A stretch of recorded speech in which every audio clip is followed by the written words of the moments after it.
what is Project Special Reserve? Well, it's a 1989 Jeep Comanche, and I'm going to stuff a Mercedes OM617 diesel into it.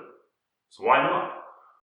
This story started off with a Facebook post that had just little enough detail to catch my attention. Somebody fantasizing about rescuing a truck that looked like it was long neglected, which of course meant I had to ask, which of course led to this. I'll point out I needed another project like I needed a hole in my head.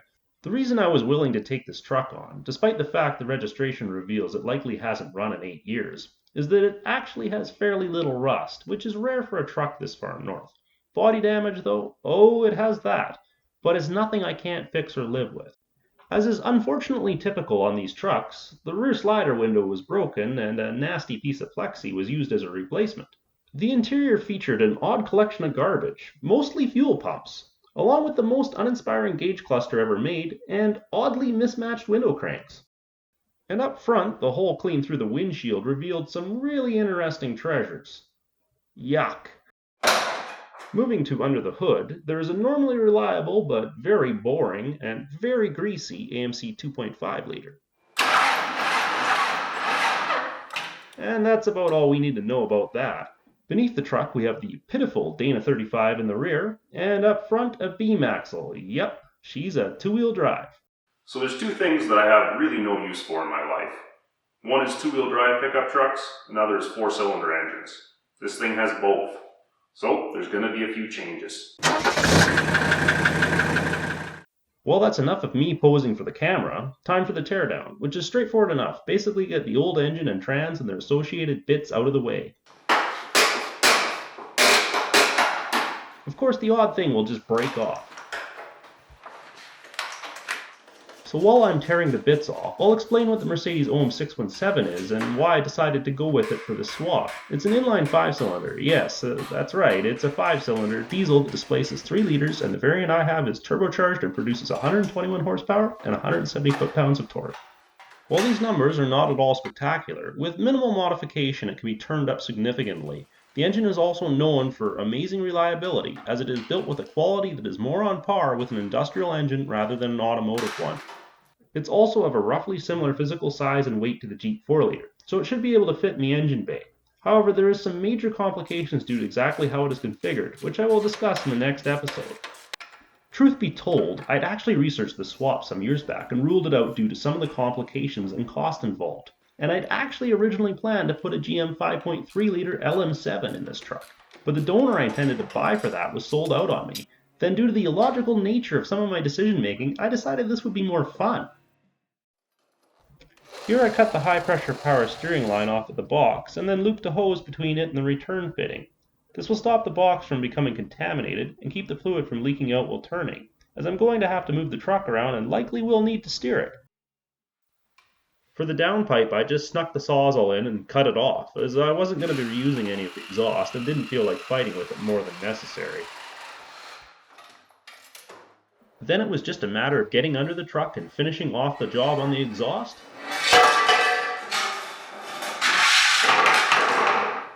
Drive shaft, and trans cross member. It took a little messing around to find a reasonable way to rig up the engine for removal, but as I wasn't too worried about damaging anything on the engine, it meant I could take shortcuts. The motor mount bolts needed surprisingly little finessing to remove, likely because they had almost no corrosion.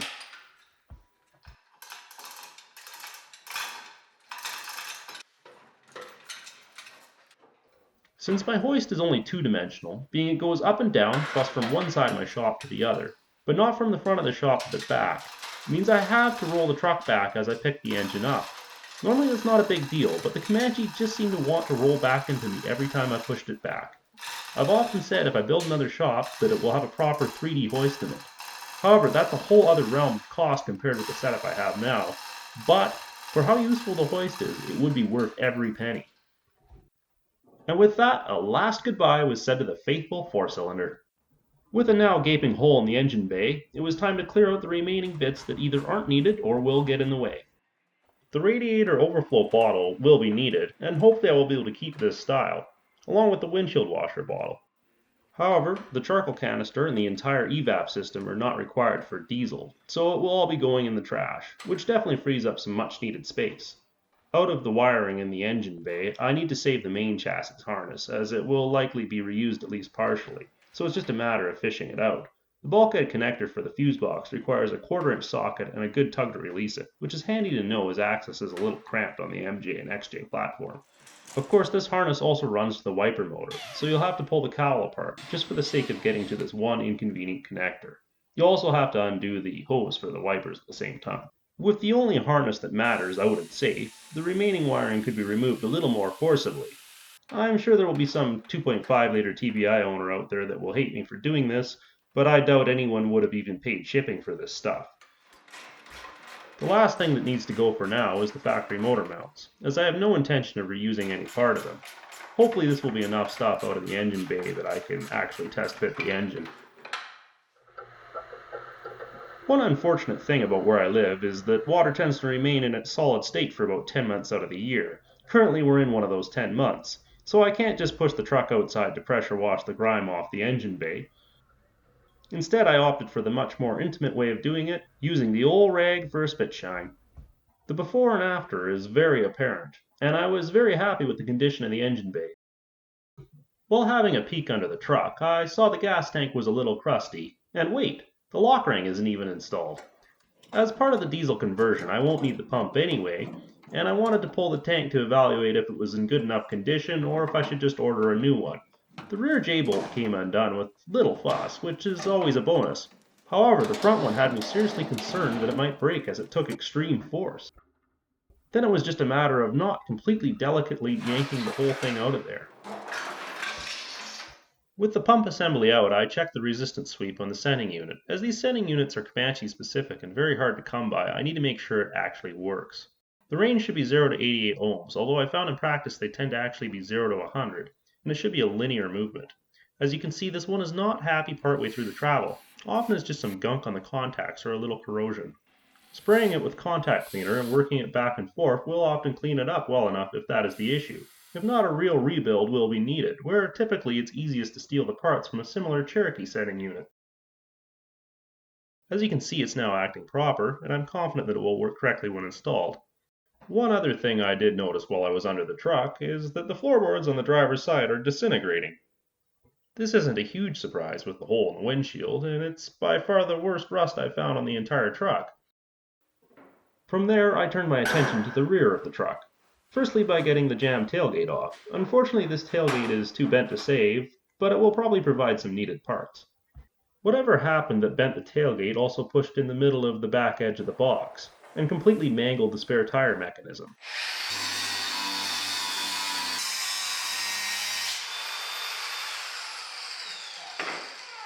So I figured I'd just take the little grinder and nip it off. It's not like I have a use for a donut spare anyways. One thing that is going to be necessary with this project is that I be able to move it in and out of the shop easily, as it will take some time to complete and I can't have it plug the bay. I figured the best option was to build a temporary trailer hitch setup to the rear and use it as a towing point. Since this is temporary, I started off by cutting down some 1 1/4 inch Schedule 40 pipe I had lying around. I then notched a piece out of both ends with the angle grinder and cleaned up these areas with the flap disc.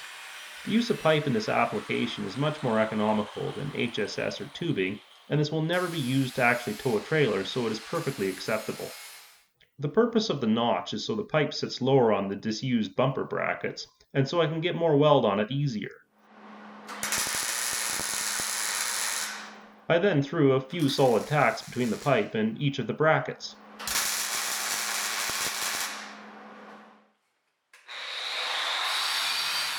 And then cut the badly bent brackets back to being mostly square. This isn't going to be pretty, but I want to make it look like I tried at least.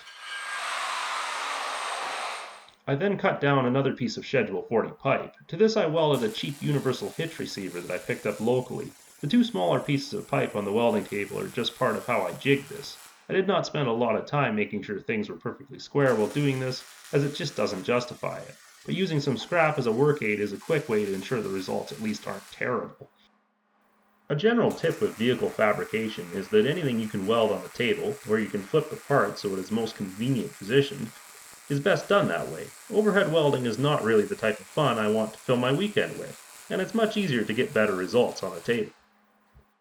I used a die grinder to do a quick little notch job on the bottom of the brackets, so the pipe would fit it nicely. From there, an oddball collection of clamps could be used to decently position the lower pipe, and then it could be tacked in place.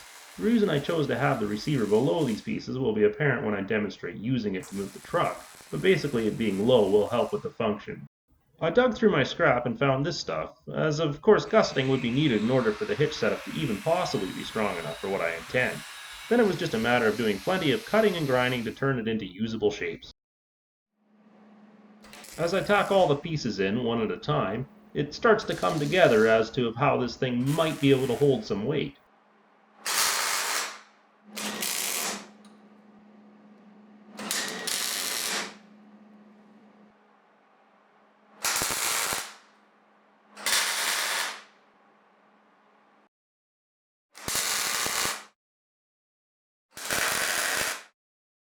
Side plates, which further tie the brackets together, were put on here, but not before I'd welded some of the inaccessible areas. Then it was just a matter of burning up wire and shielding gas, until it was all one solid piece. Seriously, it was an awful lot of that, and for the amount of effort I wound up putting into this, I should have just built an entire bumper. Lastly, I put some rattle can paint on it, even though it is temporary. Anyone with a project vehicle knows that temporary can mean anything from 10 minutes to 10 years, and while I hate to think of it that way, I'd best be prepared. Now to demonstrate how this extremely low-tech setup works. I first put a pintle ring in the hitch and safety it. With the LVP XJ backed up near it, I then put a floor jack under the rear axle and begin jacking.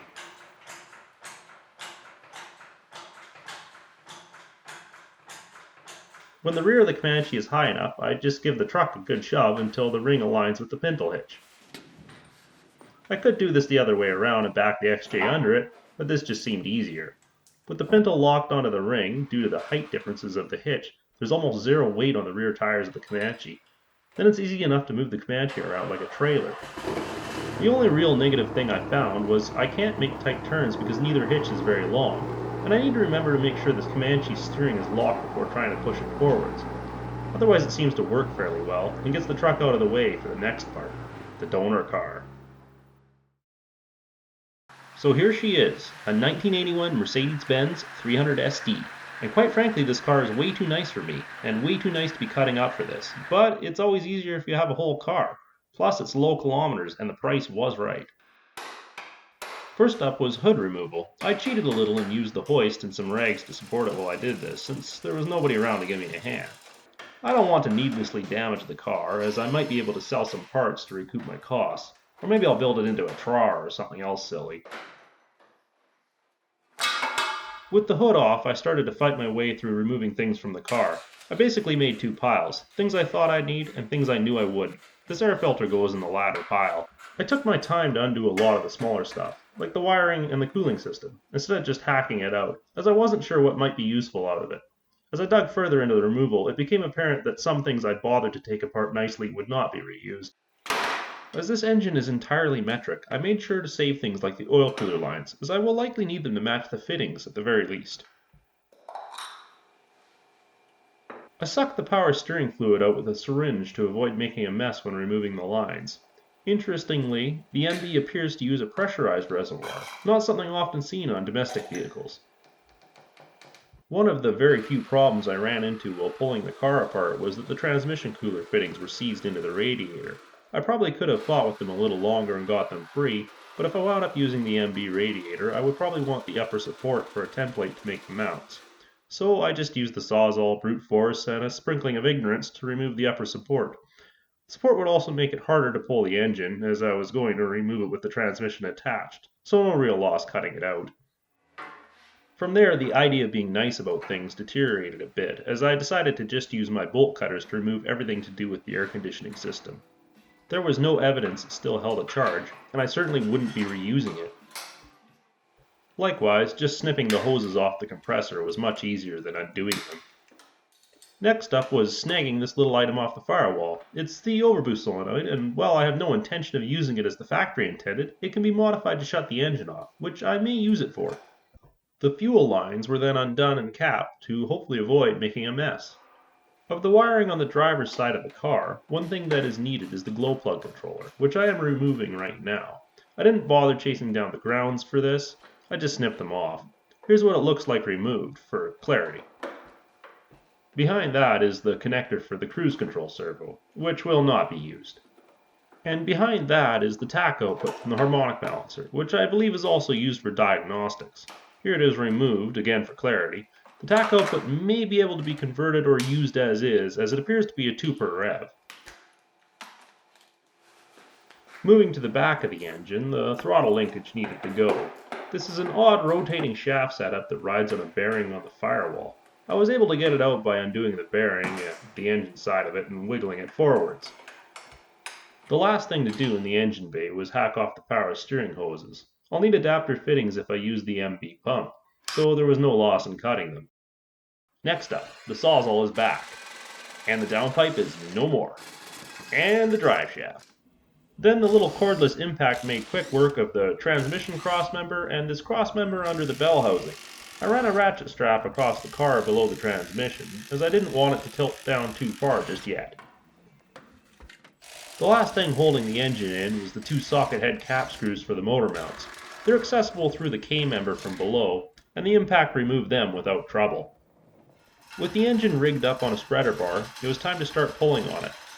Of course it got hung up a bit because I didn't have a tilting spreader, but a ratchet strap made for a quick bodge followed with some gentle use of the pry bar. Then it was just a matter of lifting it, pushing the car back, and repeating until it was free.